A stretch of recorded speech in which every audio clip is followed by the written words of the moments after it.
I don't... How? I am life. I am death. I am everything in between. I have been watching your little valley. Pestilence, famine, killing, blood spilled carelessly like water. Things will be different now. This seems to be the mission statement for a new studio with familiar faces. I am Detective Cook, and today we are investigating Rebel Wolves in their game, The Blood of Dawnwalker. Rebel Wolves. Now, if you haven't been keeping track of The Blood of Dawnwalker as much as I have, this name will be entirely new to you. But who are they? If you ask them, Rebel Wolves is a studio born out of love for RPGs, and even on their website, they claim that they want to make RPGs with deeper stories, better mechanics, and interesting concepts. But every game studio is going to come out and say that they want to make the best game ever.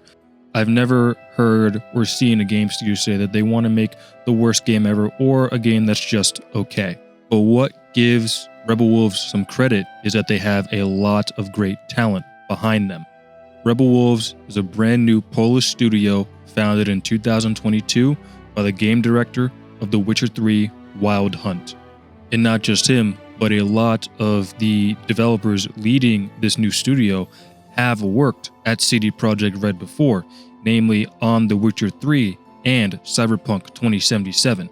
Now that is a pretty big deal because obviously The Witcher 3 and Cyberpunk 2077 are some of the biggest RPGs in recent memory.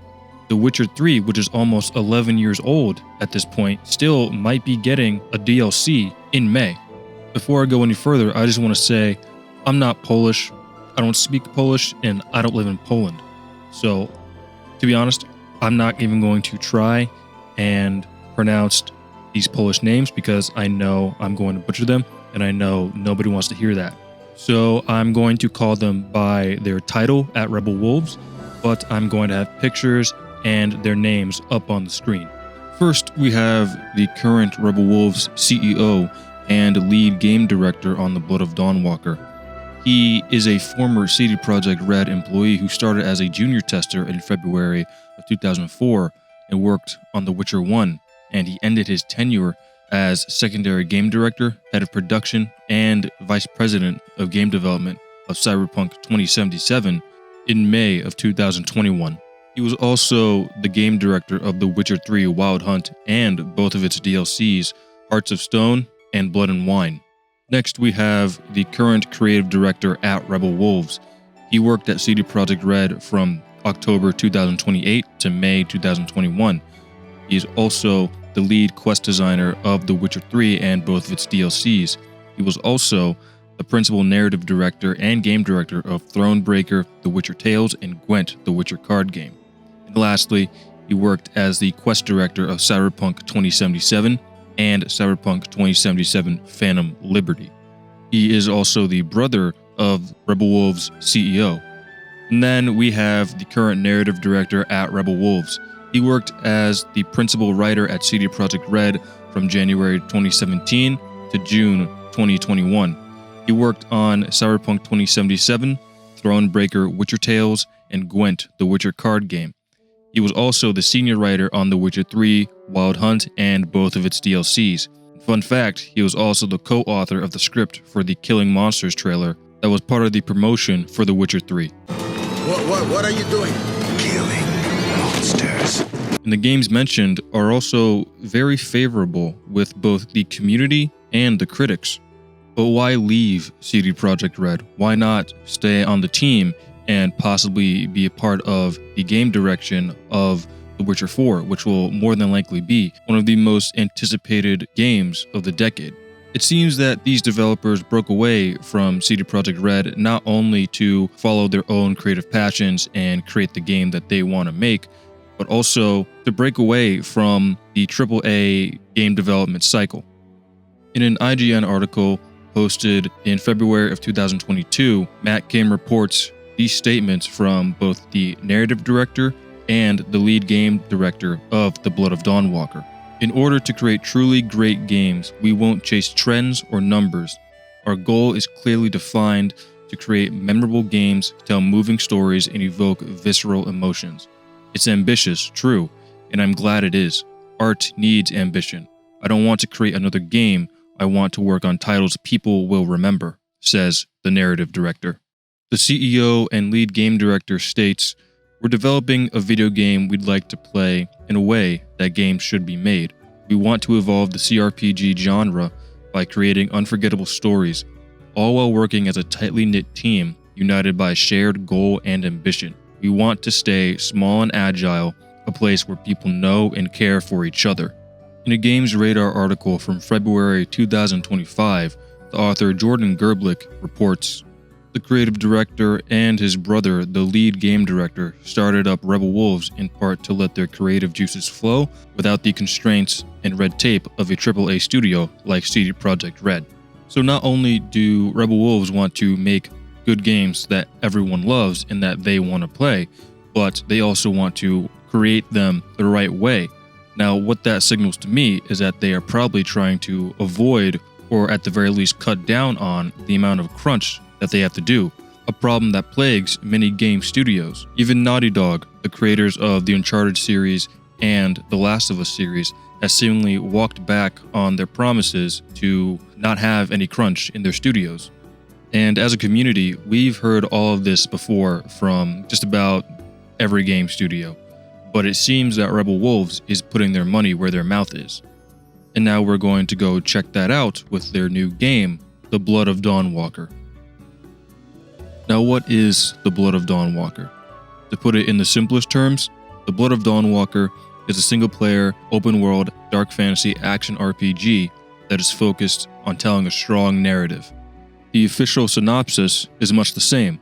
The Blood of Dawnwalker is an open-world, dark fantasy action RPG set in 14th century Europe. You play as Cohen, human by day and vampire by night, fighting to save your family in a story shaped by your actions and the secrets you uncover. The Blood of Dawnwalker is set in 1347 AD. It takes place in Vale Sangora, a fictional kingdom within the Carpathians, a mountain range that crosses through Central and Southeastern Europe. At this time, humanity is facing the Black Plague as well as the onslaught of Brentsis and his vampire regime. Brentsis is establishing himself as a sort of messiah figure, this savior who will come and rescue humanity from this plague. By giving the people a little bit of vampire blood, the vampire can protect humanity from sickness and disease. With a little bit more vampire blood, a human can achieve superhuman feats such as superhuman strength, speed, and agility, as we've seen with the Blood Guards, soldiers that Brentsis and his vampire cohorts are creating. It's also been shown to us that the vampires are replacing established Catholic art with depictions of themselves in these messianic positions. Humanity even needs to pay a blood tax to them, so they feed their vampire overlords, and in exchange, the vampires give them some of their blood to protect them from the plague. It's a pretty interesting world, but I want to talk about the story details now. The main story centers on Cohen, a Dawnwalker, half human, half vampire, in his quest to save his family from the vampiric regime. He has 30 days and 30 nights to complete this quest. If not, he fails. You can still play the game as normal, however. There isn't a game over screen. You can even go about the story in a non-linear fashion.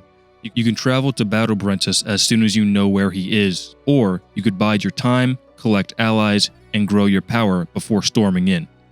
The vampires even have their own quest lines, and it's been confirmed by the creative director of the game that you don't have to kill all of the vampires as you come across.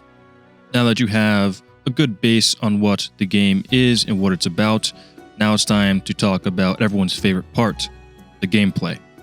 The world is dense, full of quests and random encounters. Rumors and passing conversations could even lead to side quests like in The Witcher 3, Skyrim, or Red Dead Redemption 2. This is a melee-focused game, so in combat, as a human you'll be able to use your sword, and as a vampire at night you'll be able to use a sword or your vampire claws. and the melee combat is direction-based, like in For Honor or Kingdom Come Deliverance. You do have supplementary skills in combat, however. As a human, by day, Cohen can use hex magic. However, by night, Cohen can utilize his vampiric abilities, such as feeding on someone mid-fight. As a human, Cohen can utilize food and drink to heal himself, but as a vampire, his health is directly related to his hunger level. So to regain HP at night, Cohen would need to drink from someone, either a human or an animal. And if Cohen's hunger level reaches a fever pitch, he'll go into a frenzy and he'll drink from the first thing he sees. Now, that could be an animal, it could be a random hobo on the street, or it could even be a quest giver, forever changing the story of your Cohen. Vampires can also teleport using an ability called Shadow Step. We've also seen another vampire ability called Plane Shift, which allows vampires to walk on walls and ceilings. We should also note that the game will have 3 skill trees, one for human abilities, one for vampire abilities, and one for abilities that are shared between the two. Bosses will even have special abilities that can just outright kill you if you aren't strong enough or if you are ill prepared. Now, Rebel Wolves does not want to make it seem that they are locking you out of content up until a certain point in the game. You can still attempt it and you may even succeed. It'll just be harder or easier depending on the power level your Cohen is at. The world will even react to how Cohen operates. If he makes himself known throughout the region, Brentis may lock down a city or increase road patrols. Factions will also react to how notable you are. So, a faction that is resisting the vampires may just like you if you kill more vampires. And the main quest to save Cohen's family is directly related to the time resource. You have 30 in-game days and nights to save your family. The countdown is readily available and you are always warned each time that you've spent time. Now, this is a lot of information that Rebel Wolves is giving us about their game, and all of this is from various gameplay overviews, various game previews, interviews, and even a Reddit AMA that they've done. While they haven't spoiled too much about the game, they've also given us a nice look into what the game will be. They're even listening to consumer feedback from what they've seen from the gameplay. But before we engage, let's adjust the camera. Camera placement was one of the hottest topics after our gameplay reveal. We've got lots of feedback about it, and we decided to add a second option for those of you who prefer the camera slightly further away from the character. Now, I want to keep this video solely focused on Rebel Wolves and not so much on the Blood of Dawnwalker, as there are many other videos that can encapsulate the information that has been given to us a lot better than myself. But as a dark fantasy and RPG fan, I have to say I'm liking a lot of what I'm seeing and hearing from Rebel Wolves and their newest game. I am particularly interested in how they're going to allow the player to go about completing the main objective of saving Cohen's family.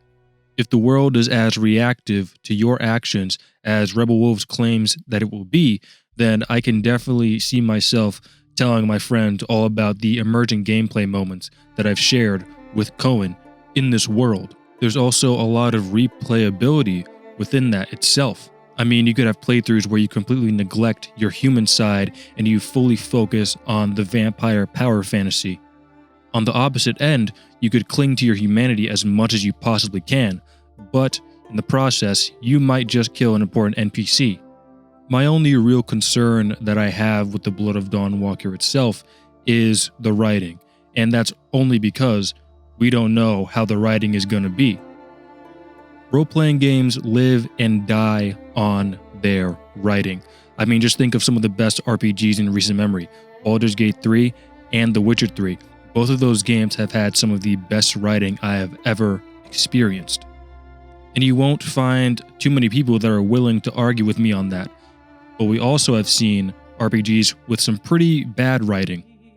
So with the Blood of Dawnwalker and their sort of free-form approach to completing these quests and having the player basically craft their own story, it'll be interesting to see how the writing of each individual quest can and will lead into the next that you choose to do.